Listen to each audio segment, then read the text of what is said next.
keutamaan orang-orang yang menjalankan sholat tahajud, supaya teman-teman pada semangat, dan kita pun yang ngomong ini juga semangat dalam menjalankan sholat tahajud. Jadi sebenarnya apa yang kita omong ini nasihat untuk diri kita sendiri sebetulnya.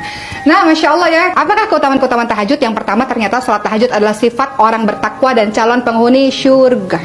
Jadi kalau ingin dikategorikan sebagai orang bertakwa, maka dia tidak meninggalkan sholat tahajud. Allah Subhanahu wa taala berfirman yang artinya, sesungguhnya orang-orang yang bertakwa itu berada dalam taman-taman syurga dan mata air, sambil menerima segala pemberian Rabb mereka.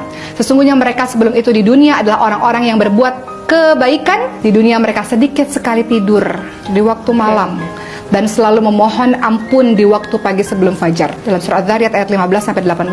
Jadi di sini Allah Subhanahu wa taala menginformasikan kepada kita semua, orang bertakwa yang mendapatkan syurga sedikit waktu tidurnya di waktu malam, banyak bangun untuk minta ampun kepada Allah Subhanahu wa taala. Yang kedua, keutamaan tahajud adalah tidak sama antara orang yang sholat malam dengan orang yang tidak sholat malam. Allah Subhanahu wa taala berfirman yang artinya, adakah sama orang-orang yang mengetahui dengan orang-orang yang tidak mengetahui?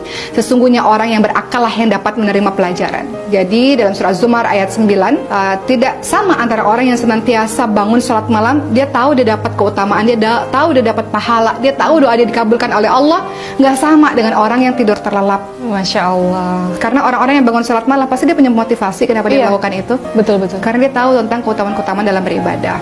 Ketiga, keutamaan dari sholat tahajud adalah sebaik-baik sunnah. Seperti yang kita ketahui bahwa sebaik-baik puasa adalah puasa di bulan suci Ramadan. Kemudian sebaik-baik sholat setelah sholat wajib adalah sholat malam. Jadi setelah sholat wajib ternyata yang afdal adalah qiyamul lail, menghidupkan malam.